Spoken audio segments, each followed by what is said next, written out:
pretend it's like a real polished presentation, and it's going to hand me it in. It's really nice. Sorry, it's 13 minutes late, so we can go an hour late if we need to. So, thanks for having me. I was here when Jessica spoke, to divert some attention to Jessica, so I don't have to feel awkward for being here.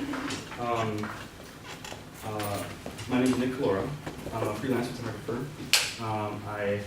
Thank you, sir. I'm a freelance commercial photographer, apparently, is what I typed earlier. I'm based in Milwaukee, but I kind of travel all over the place. I went to school here, and I got a BFA in graphic design, and then I didn't design anything after I graduated. I got an internship at an ad agency, which is not any longer, but it was called Conkey Hannigan. And it was above the ale house, you know, in the 3rd Ward. Oh, I hope that second page. Oh, that's just because it's why would you do that to me? That's stupid. Whoa. Come on. Go slow. Okay, so I'm a freelance guy, which means I run my own business, right? And so it's supposed to say day to day, and then this isn't here, so I can make like a big exciting reveal. But basically, day to day, I'm not shooting, right? Because I'm running a business, and I quickly wrote down some things that happen during the week or the month, and shooting is like way at the end. So estimating and invoicing is a huge part of busy work that I have to do, responding to emails, updating my website, my portfolio. I'm constantly like recolor correcting things or reorganizing things. Conference calls, you know, your advertising, your branding is kind of managing that part too. So there are a ton of things, and I'm going quickly because we're photographers and we don't look at text, right? But there are a ton of things that you just have to do that don't involve shooting. And I'm going to focus kind of on the business part and the commercial photographer part of what I do. I mean, it's a lot of what I do, but because I think that, well, when I went here, I didn't know too many commercial photography oriented classes, so I feel like that might be something that's new for you guys. I'll quickly go down the list. Managing social media, I already talked about that. I usually use Facebook, and I'm being told to use Instagram because I'm a photographer, but I don't like the fact that it's like from your phone and it's hard, so. And I'm old, I'm old. So I'm a kind of a gear junkie, so I research like new lighting, new gear, new cameras, new lenses. Thinking of all the ideas for the personal projects that I'm never gonna ever have time to shoot. I'm just recently moving into a studio, which is a new thing for me because I do a lot of my work on location. So I was like, well, I don't need a studio. It's just extra rent money that I don't want to pay. But I'm coming to find out that it's like a playland, right? I don't have to be there all the time. I'm kind of sharing it with another person that's not a photographer, and she'll be there all the time. So and she's got a dog that she's gonna bring, so that's cool. But I think I'm gonna be excited about just being in there like once or twice a week just to play this up. A huge thing that I don't know if is anybody here a designer? 1 people. It was always shoved down the throats like back up because that's like your design stuff, and it's usually on a computer, and that's like your portfolio. And it's even more important, well, it's as important when you're a photographer because I'm assuming that you guys are digital photographers. You guys have digital files, so you have to back them up. And especially if you're shooting for clients, it's kind of like more important than your own portfolio. It's, you know, they paid a whole bunch of money to get these images, so if you lose them before you give them to the client, then you have zero to give them, and it's a really bad situation. So backing up the day of, backing up as you're shooting, and then maintaining like your backups, your servers, or whatever the hell you do afterwards is super important. And then shooting is dead last in terms of like the percentage of time that I'm doing things when I'm away. And you're constantly, myself, I'm constantly figuring out how to better every aspect of my business or who I am. And that could be anything from just not being a shithead, being a better person all the time, because when you meet people, it all matters, because in 4 years, you might work for a place and you might hire me or something like that. If I'm a shithead, you're gonna never think of me again, but if I'm not, I have a chance. Have you had issues with being a shithead? No, I mean, shitheads are cool. My old roommate was a shithead, but I wouldn't hire him for anything. But so it's that, and it's like, if I notice a hiccup on a shoot and the client, like, it took 2 more minutes to get, they didn't have food at the right time, well, how can I make that smoother? Or, I almost lost some images once, well, how can I prevent that? It's every single little piece, yes. So do you have a method of backing up while you're shooting? Yeah, I have workflows for everything, because it makes my brain simpler. Okay. Oh, and I forgot to say, like, this is supposed to be conversational. Like, if you have a question, don't wait until the end, just, like, say something. But yes, there's, like, it's a workflow for everything. So, as I'm shooting, I only use cameras with 2 card slots, so that I'm backing up as we go to both slots. And then, worst case scenario, like the camera explodes or falls off a cliff or something, I'm shooting the JPEGs to an iPad wireless, so that worst case scenario, I still have the JPEGs. And then once, sometimes we'll do it at lunch, or sometimes we'll do it at the end of the day, you back up to 2 or 3 hard drives as you're going. Sometimes if the budget allows, there's a digital tech, which is a person that stands at a cart like this, and your camera's connected to the wireless here with a wire, and they are backing up as you're shooting, which is kind of nice, but kind of distracting, because everybody's huddling over the screen. And but yeah, so there's a workflow for that. There's a workflow when I get home. I was going to show you my light room, which is all nice and organized, but my computer sucks. So, but yes, workflows for everything. It just helps my brain, because I like to have those, like, subconscious. Looks like we're on to the next slide if I can scroll slow enough. And this is the last slide, and then we can look at features. So, a typical shoot, I made these bullet points because, again, when I was a student, and even though I didn't go to school for photography, none of this, like, it wasn't even on the radar. I didn't understand what commercial was, what a commercial shoot was, how it was different from me just wanting to take pretty pictures, or, like, I had no idea what was going on in terms of commercial stuff. So, I thought it'd be helpful to show you guys. So, a typical shoot, these first 2 bullet points, we're in a different slide, but there was only 2 bullet points in that slide, so I combined them. But I have 2 types of clients, and the first, the main kind of bucket that I get work from are advertising agencies. And they have their own clients. So I work with like 2 clients, if you can think of it that way. So like, for example, an ad agency called BBK, which is down like past Bayshore Mall. They have a client, let's say it's Citgo, because that's one of their clients. And so Citgo, BBK and Citgo kind of have a client relationship where, let's say they need some new ad campaign for the pump toppers, that, the little ads that go on tops of the pump. And they, BBK strategizes what should go on those, and, it's way above my pay grade, I just make the pictures, but BBK will come to me and say, hey, we have a job for Citgo, can you give us an estimate for it? Or sometimes it happens directly from the client, so like the WAC, the Milwaukee Athletic Club, or Wisconsin Athletic Club, they contacted me just directly, and so there's no ad agency in between, so I work with them directly. So there's a few clients I have that are like that, most of them are from the ad agency, if this makes any sense. And if it doesn't, yes, stop me. Do you think it's like, is working with advertising agencies easier than a direct client, or is it, what are the differences and the similarities? Yes, thank you. In general, from my experience, because again, I didn't tell you this part. I'm old. No, I worked at 3 ad agencies before I went freelance.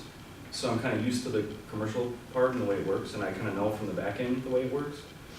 So for me, it's easier for me to work with ad agencies versus direct clients, because ad agencies understand I'm just not showing up with my camera bag on shoot day. It's like a team of people, and the ad agencies understand what talent is, the people that you hire that you take pictures of, or they understand you might need a makeup artist, or you might need a wardrobe stylist because people dress like hell. So from that point of view, I don't have to explain over and over every time there's a new client, like how this is gonna go. It's a little more complex because there's different layers of clients, and then even within the ad agency, there's like a creative director who kind of comes up with the ideas, but then there's an art director who's gonna come on the shoot. They both come on the shoot.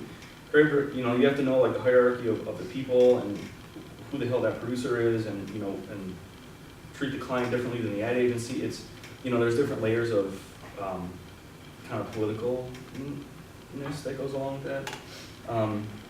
Definitely, if you get a direct client that understands, or sometimes like the marketing person at the WAC, let's say, has come from an ad agency or has some kind of advertising background, so they kind of get it, even though the budget isn't as big as an advertising agency budget.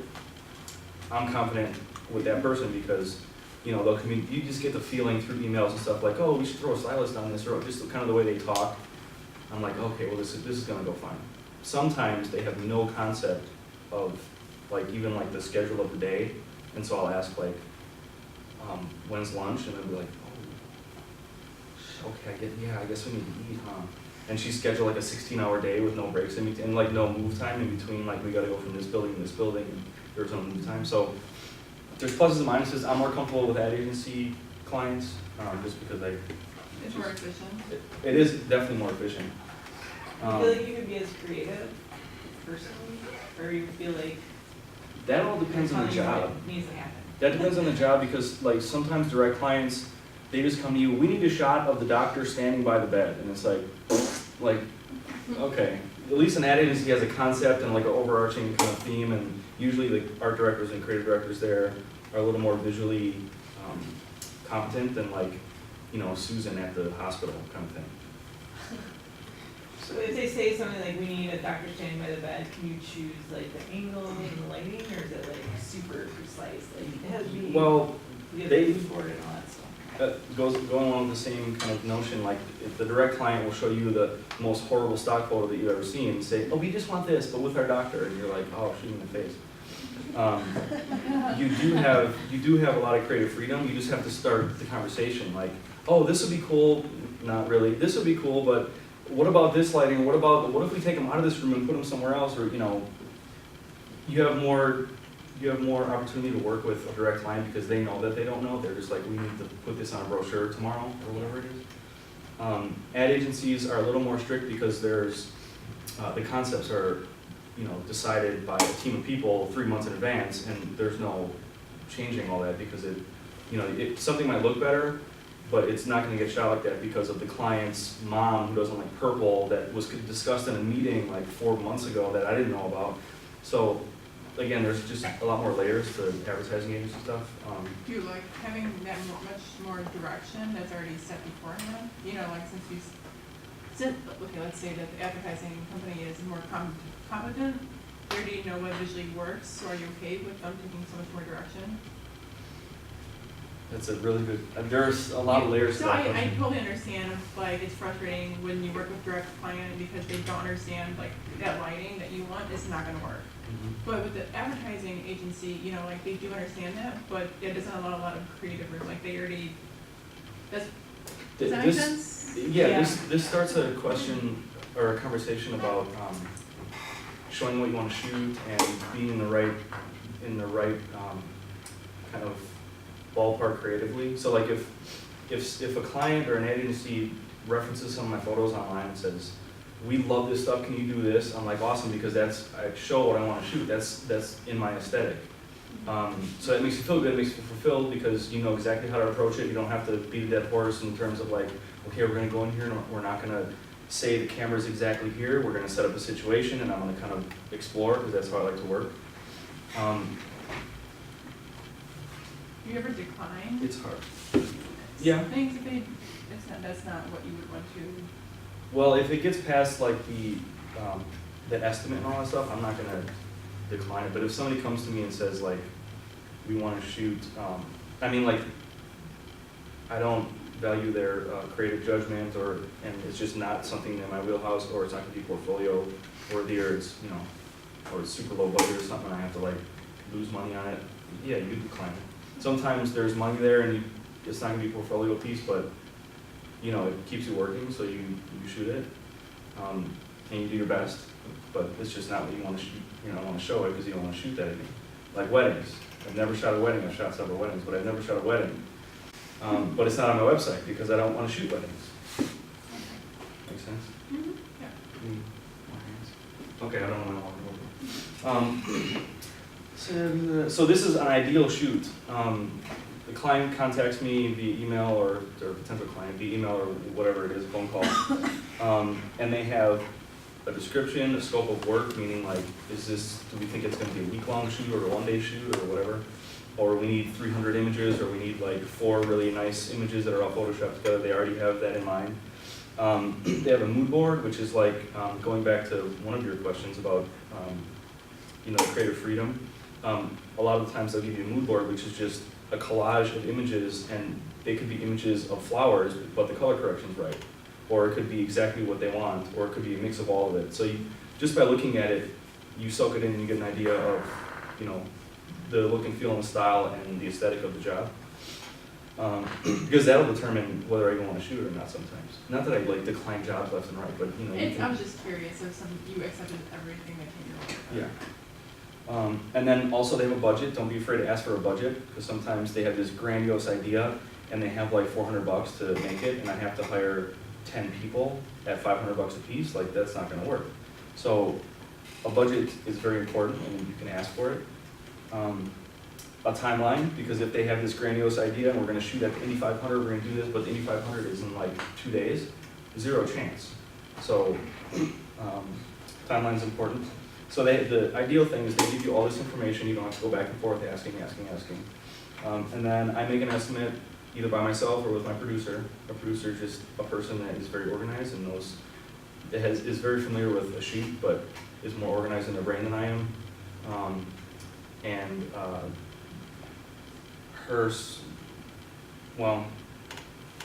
I'll usually put together the first half of the estimate with kind of my side, like the crew that I know that I want, and my rates and whatever else. And then I say, hey, Allie, can you handle the rest? And she handles like, how much is travel gonna cost? How many people are going? What are hotels gonna cost? And there's meals for each person per day. So she adds up all that stuff, and then, nope, you're late. And so then the estimate's made. And then you send that off to the client or to the ad agency. And sometimes a job is triple bid, which means they contact 3 photographers that they like. Or It's what? triple bid. Triple bid? Triple. 3 of them. 3 bids, 3 estimates. Sometimes they say, Nick, what's an estimate? We're gonna use you, because it's like, let's say BBK, I work there. So sometimes Nick going to get it done type of thing. Sometimes it's like an out-of-town job that he doesn't know me from Adam, or she, or the client. And so it's triple bid. And sometimes it's scary because you don't know if you're coming in way too expensive, way too cheap, or in the middle. So you kind of just give your best guess, but you pad it a little bit just to make sure, like if they say, oh, we add an extra day, or we need 2 more wardrobe stylists, then it's kind of covered and you have to go back and say, oh, well, can we have another $1,000? Like it's, that's kind of a bad look. So then if they say, great, we want to use you, the estimate's fine, green light. I get 50% up front, and then I pay Allie and whoever needs some money to get going, to buy flights for 10 people or whatever it is. Sometimes they'll say, yeah, you're out of your damn mind and we need to lower it, or sometimes I don't put you back. So, but if I'm awarded, we don't begin until we get 50% up front, because if you have to fly 6 people to Kansas and put them in hotels, and then we all get there, and then they say, just kidding, well, that's a lot of money that I just spent for no reason. Allie really gets to work after that 50% is awarded, because she's usually the one that gathers all the talent. Like usually the client will say, we want 3 females, brunette, ages 25 to 35, and so Allie pulls from either in town or wherever we're going to go. There's casting agencies, and pulls headshots and shows the client like 100 of them, and then they narrow it down, or I give input or the agency gives input. And so she does all that, the casting, booking all the hotels and all that stuff that I'd be happy to just pay her to do, because that's hard.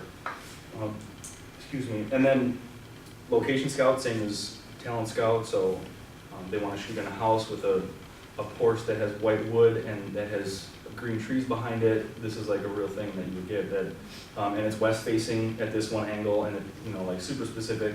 So then talent or location scouts go out and find that for you. Sometimes there are location kind of directories in big cities that have, what am I trying to say, like film commissions and where they do a lot of industry work, like Miami or like Chicago or New York or whatever. They'll have databases where you pay money and you can go search, or you pay money and then they give you, here's 10 locations that I think might work. And then the client gives feedback, says, no, I don't like that, or give me more. So all that stuff happens back and forth between myself, Allie, the clients, and the ad agency, so there's all kinds of calls that always go on. Booking crew, like I have my favorite assistants that I work with. Sometimes you can only travel 1 or 2, so you bring in people from the area that you're gonna work if you're traveling. If you need to rent any gear or equipment, like usually you don't fly with sandbags because they're heavy as shit, so you just rent them. Or real heavy stands, you just rent those, but I like to bring my cameras and my strobes because those are like intimate things that I know how to work real well, supposedly. And then there are, let's say they picked a location based on an image, we have to go there and look at it, right? Sometimes that's a whole other trip, that's like 3 weeks before the shoot happens, we go out there and just kind of scout for rough angles, come back. Then like usually the day or a couple days before the shoot, we fly out there and do tech scout days, which is another scout day. You can see there's like a lot of prep involved. And the tech scout day would be like, okay, well we gotta get a big card through here, so we gotta measure and make sure that this is wide enough. And then okay, there's an outlet here, there's an outlet here. These outlets are all on one breaker, but these outlets are on another. So like technical details, it's a tech scout. And then also like really nailing down the angles and the lenses, so things run as smooth as they can on shoot day. So I'm not like, oh shit, we gotta get an extension cord from Lowe's, and like, you know, it should be, we should have enough of everything exactly right on the shoot day. And as you're shooting, somebody asked me that back there, I shoot to 2 cards because I'm nervous. And then I shoot the JPEGs to an iPad or to a computer. The images are backed up daily, like all the raw files and stuff. I like to do 3 drives, like 1 internal drive because that's the fastest one on the laptop, and then 2 external drives.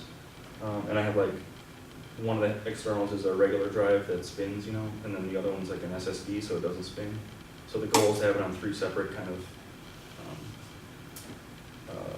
types of media. And then you also want to roll into your estimate the cost for all that garbage. Like you're gonna, at the end of the shoot, you're gonna hand them a hard drive, but you don't have to pay for that other hard drive, so you make sure that your cost for those hard drives is covered in the estimate. So I just call that digital asset management because, and then again, the time like after dinner and you're in a hotel room like backing stuff up and you just want to go to sleep, well you should get paid for that because that sucks. And then also like sorting through all the thousands of images, culling down, color correcting, you should also put that in your estimate because it just takes you time. Anytime you are doing something, you should charge for it. What do you usually, are you giving them like JPEGs and the RAWs, or do you keep the RAW? It all depends on the client and the ad agency and the job actually. Half the time they just download the full res high quality JPEGs. Half the time, I'm gonna go to 140% probably. The other half the time is they want high res TIFFs. If they're gonna print something super big. Sometimes if I have worked with the ad agency before and the retoucher, I'm comfortable with that person and I know that they can open up a raw file and do stuff to it without totally screwing things up. So sometimes I'll color correct it in Lightroom and save out the XMP, which is all the changes, all the corrections, and then give that raw file and that correction to the retoucher. Because I know that guy or that girl, and I know that they know how to open that in Lightroom or Photoshop, and everything is going to be there. And I trust that if they need to change something, they'll do it. If I hand a raw file to like the girl at the WAC, she's just going to go file open, and it's going to look like hell. So you got to kind of pick your battles that way. But the raw file, giving out the raw file is kind of like the last resort. You're not processing the RAWs at the shoot. You're just backing up all that stuff. Or are you actually like processing that? No, because on shoot day, like people think like, I get to go places and it's awesome, and I get to just, like, sightsee, and, like, there's butterflies and shit. Every second of your day is accounted for, so, like, you wake up, and you go, you know, do your breakfast, which is on set, and then you go shoot, and then there's like a half-hour lunch or hour lunch, and then you go shoot again, and then right from there you go to dinner, and right from there you back up and go to sleep. And then you start it again, so there's no time to color correct, is what I'm trying to say. So what I do is I dial a correction into the camera, so like on Canon it's called the picture profiles, and you can make your own on the computer, so sometimes from that mood board, I'll see that they really like where the blacks aren't all the way black, and it's a little too warm, but then it's a little contrasty on top. So I'll make a picture profile and upload it to my camera. So at least when they're looking at the JPEGs on the iPad, they're kind of in the right area. Because I know and the client knows that those aren't color corrected, those are straight from the camera. But at least it's in kind of the right visual language that they're after. And then I'll go and color correct them for real with the raw files, which is like the following week usually. Okay. I usually do like a shoot day equals a day of color correction, or calling in color correction. But the turnaround time is usually a week. Sometimes it's like, we need to get this shit as soon as possible, which then means I hire a digital tech, because then he can be color correcting as I'm shooting, or that's all his job is, doing that. Because if it's super fast turnaround, the clients pay for it, because I can't, there's no time in that day. What's comfortable for me is like a week or two after a medium-sized shoot, like a 3-day, 4-day shoot. Yeah, did I answer that? Did I answer? Yeah. Okay. No more slides. I'm so mad, I was gonna show you Lightroom, was gonna be awesome. Well, we'll just have to come to our Lightroom workshop. Yes, we have tons of Lightroom workshops, Copa. Bam. Well,